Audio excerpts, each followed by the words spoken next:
Hello. Very long time no see. It's been a very long time since I last did a YouTube video on Starbase. The combination of full-time job and studies plus personal stuff was absolutely hectic on my free time, but here I am again, ready to show you some stuff. So what I would love to show you today is a website that I've been making on the very little free time I had left. A website for Starbase. So the website is still very early in its designs, but it has enough features that I would like to present to you and also talk a little bit about the roadmap and what is to come.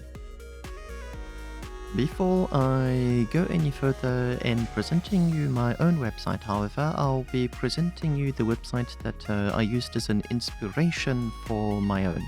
This is Starbase codes, such as made by Polly on GitHub, but sadly the updates on his website ended at version 627, so this is prior to all of the heat updates and it doesn't include any kind of modularity. And he did absolutely amazing work with his calculator, but the website was left for a very long time in a to-do state or a to-be updated state. And me needing to have a calculator that I could rely upon, I decided to take the matters into my own hands and build my own. But I most definitely do give him a lot of credit for the inspiration for my own website. So there's a lot of things I would like to do with my own website, but I'll be coming to the roadmap after. For now, I'll be presenting you what already exists. For now, my website has got two calculators. It's got a ship calculator that does the calculations for your ship just like Starbase code does. And it has a capital ship price calculator that allows you to have an estimate as to how expensive your capital ship is going to be when you're going to want to craft it. I'll start by presenting the ship calculator, as I do believe it is a very useful tool for ship design. It answers the following question as to what statistics to expect out of a ship before starting the design itself. What compromises need to be made? How many generators for my weapons, for my machinery? How much propellant, and so on. I will start by presenting the two top buttons, and then I'll go from part to part to part in order to tell what is going on, what are you looking at, what to expect. So reset all values is very straightforward. It really doesn't matter what elements you give it. It allows you to go right back to a very clean slate. Export and share, on the other hand, allows you to share some designs, either to save them or to send them to friends. Clicking it will very simply send a link to your clipboard, which contains all of the data present on the page. The thrusters are managed by a module system.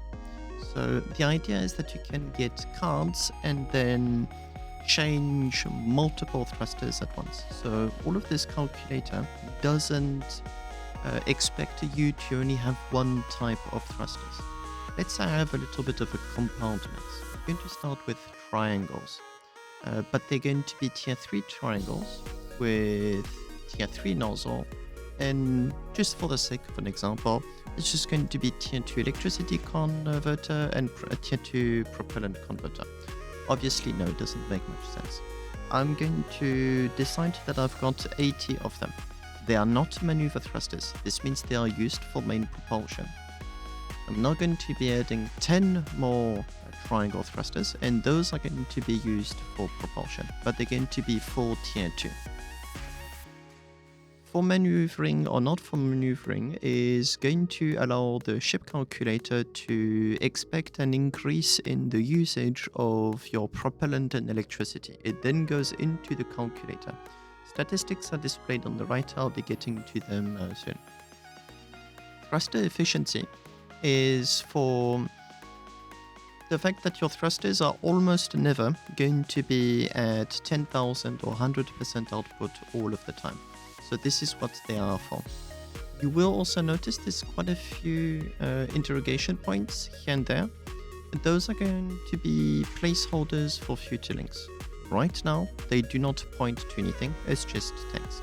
But I'm going to be adding an extra tab on the top, which one day, hopefully, will be able to link to different tutorials explaining what exactly are you looking at. Generators are managed in the same modular way. First line is just going to be for the battery count. So for this example, I'm very simply going to say 80. The second line is for generator density. The more tightly packed your generators are, the higher the heat generated per generator is going to be. So right here by default, it is presuming that you have 3 heat tokens per generator. Very low sits at 2, normal at 4, high at 5. For now, I'm just going to stay at 3. Please do keep in mind, this is an average, so it's not going to be accurate. It's meant to be as easy to use as possible, but ultimately there are going to be limitations as to what the website can do. So for this example, I'm going to have 88 small generators, tier 3 with tier 3 enhancer, and 3 big generators. Once again, everything is very modular, and you get all of the stats that are going to get displayed on the right. In the next column, you have different settings for machinery, propellant, weapons, cargo, and so on. The very first one here is for your ship weight. So ship weight is very simply try to pick up your ship. How many kilograms does it say your ship is? So 10 kilotons, for example, would be 10 million kilograms. The 3 next values are to allow you to do overrides. So by default, the ship calculator is guesstimating how many fuel chambers you have. Right here, it is 30. But let's say that due to a very specific quirk in the way you want to do your design, you may want to overwrite these values. So in this case, I'm very simply going to check yes on overwrite fuel chamber count. It will give you warnings should you have weird ratios that just wouldn't work as intended. And here I'm going to say 60. The heat for those 60 fuel chambers is calculated based on the heat tokens per generator.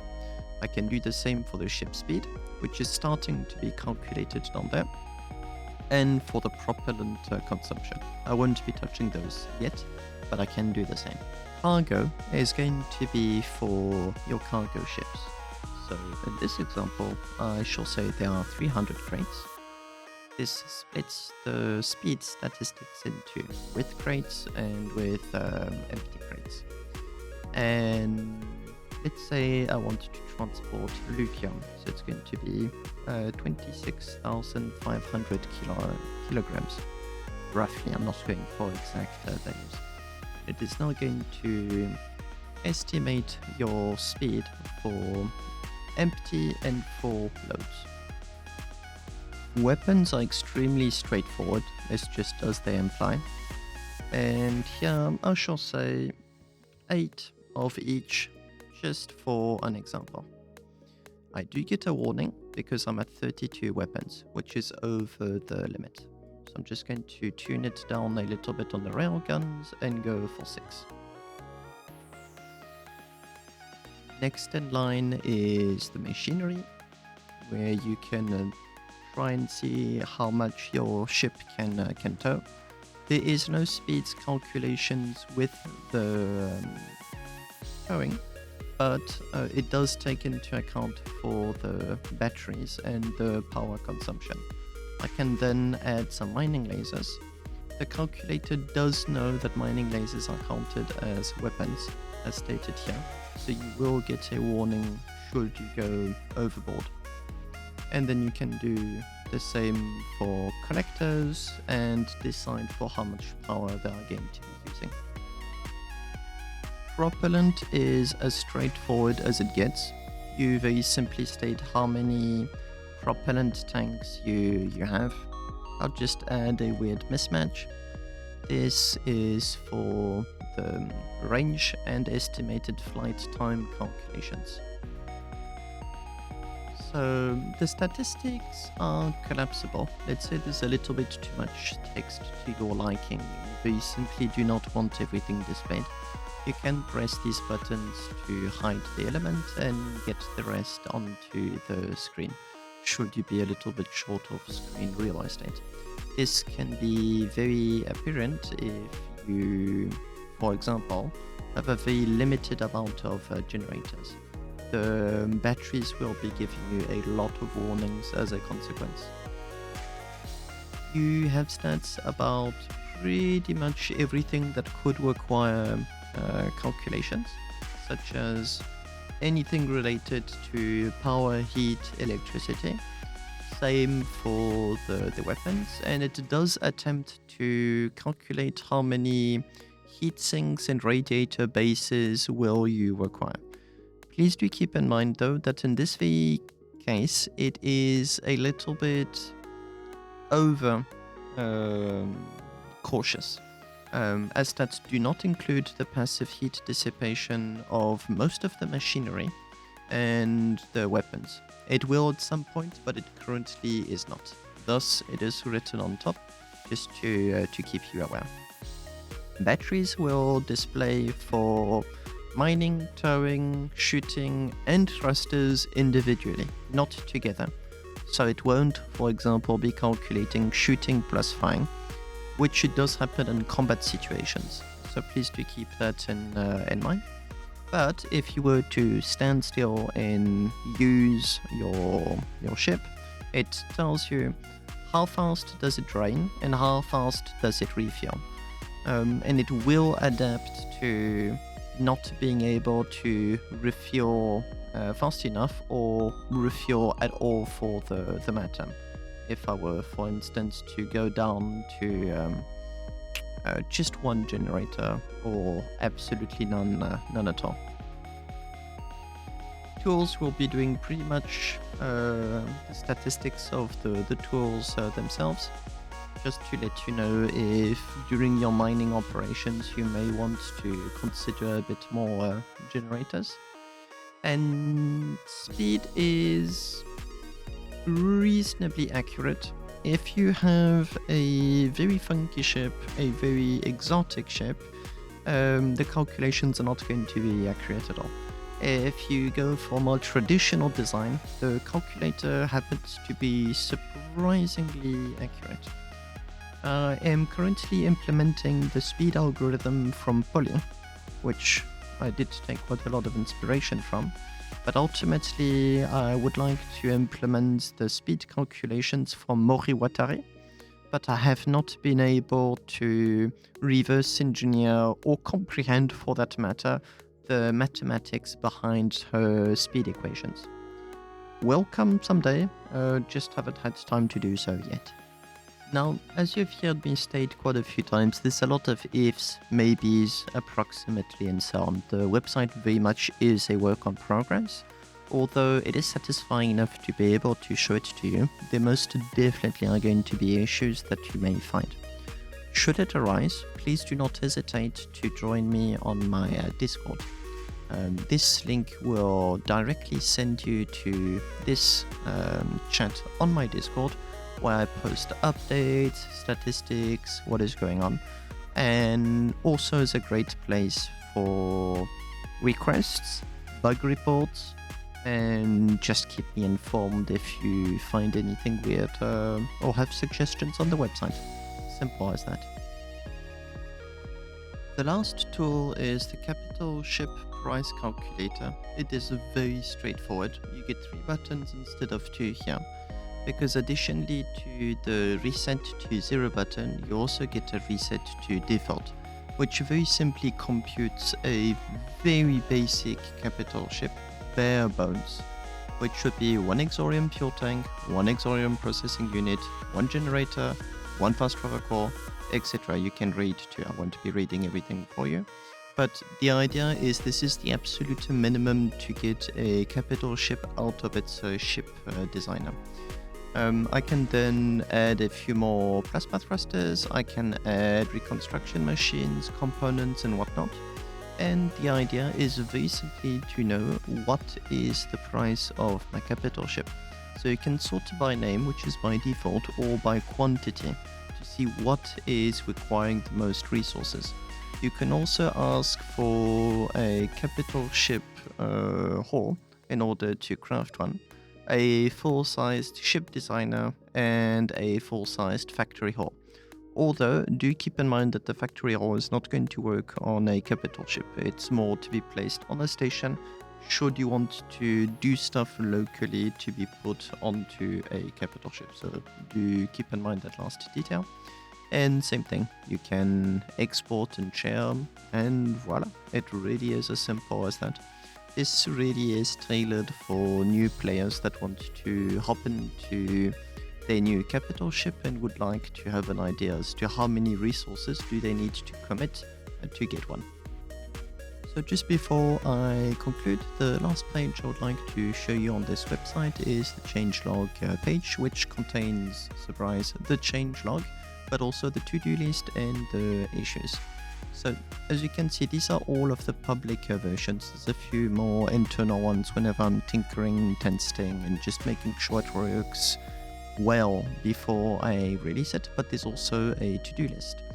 Namely, I would like a dark mode in order to stop flashbanging my viewers whenever I open this website on my stream. I think that'll be great for for that. But I'm also not satisfied with how the website looks. It's very bland. You can see I'm not really good at HTML, CSS yet, but I do tend on improving it. And yeah, quite a few other features, one of which is going to be adding more language. Currently I've got French, I've got English, but I'll be adding more when the website gets a little bit more stable. And yeah, if you've got suggestions, ideas or whatnot, I really would love to hear about them. All of the links are going to be in the description of this video in order to allow you to post, help, see, and visit for yourselves the websites that I've been visiting and showing on this video. In the meantime, you can join me on Twitch. I usually stream around once a week on Sunday evenings. That's where I've spent the absolute last of my free time that has remained. And I'm still quite active there. I should hopefully be able to resume video making, as I really do want to do so, but it may take a little bit of time.